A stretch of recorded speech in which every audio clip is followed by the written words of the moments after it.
ಜೈ ಭೀಮ್.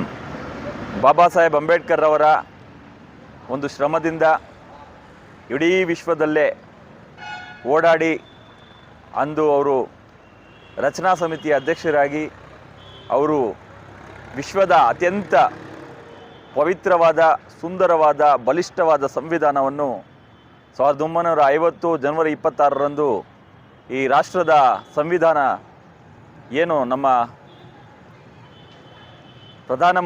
ಅಂದಿನ ಪ್ರಧಾನಮಂತ್ರಿಗೆ ಹಸ್ತಾಂತರ ಮಾಡಿದರು. ಅದಕ್ಕಾಗಿ ಇವತ್ತು ಈ ಸಂವಿಧಾನ ಇಲ್ಲ ಅಂದರೆ ನಾವು ಯಾರೂ ಇಲ್ಲ.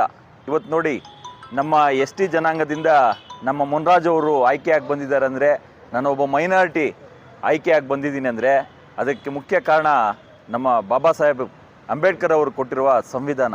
ಯಾಕಂತ ಹೇಳಿದ್ರೆ ಈ ಸಂವಿಧಾನ ಇಲ್ಲ ಅಂದರೆ ನಾವು ಯಾರೂ ಇಲ್ಲ. ಈ ಪ್ರಪಂಚ ಏನಾದರೂ ನಡೀತಾ ಇದೆಯಂದರೆ ಕಾನೂನು ಸುವ್ಯವಸ್ಥೆಯಿಂದ ನಡೀತಾ ಇರೋದು.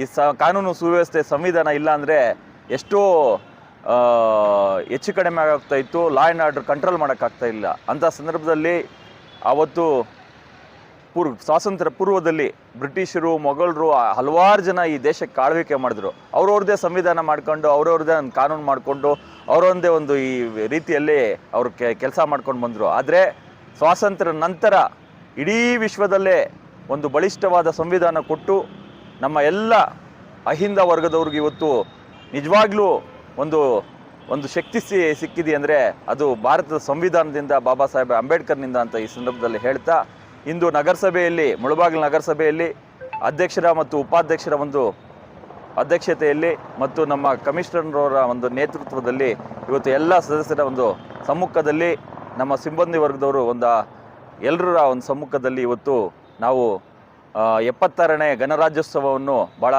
ವಿಜೃಂಭಣೆಯಿಂದ ನಗರಸಭೆಯಲ್ಲಿ ಆಚರಣೆ ಮಾಡ್ತಾ ಇದ್ದೀವಿ. ಅದಕ್ಕೆ ಸಹಕಾರ ಕೊಟ್ಟ ಪ್ರತಿಯೊಬ್ಬರು ಕೂಡ ನಾನು ಧನ್ಯವಾದ ತಿಳಿಸ್ತಾ ಇದ್ದೀನಿ. ದೇಶದ ಪ್ರತಿಯೊಬ್ಬರು ಕೂಡ 140 ಕೋಟಿ ಜನತೆ ಕೂಡ ನಾನು ಗಣರಾಜ್ಯೋತ್ಸವದ ಶುಭಾಶಯಗಳನ್ನು ತಿಳಿಸ್ತಾ ನನ್ನ ಮಾತನ್ನು ವಿರಾಮ ಮಾಡ್ತೀನಿ. ಜೈ ಹಿಂದ್, ಜೈ ಭೀಮ್.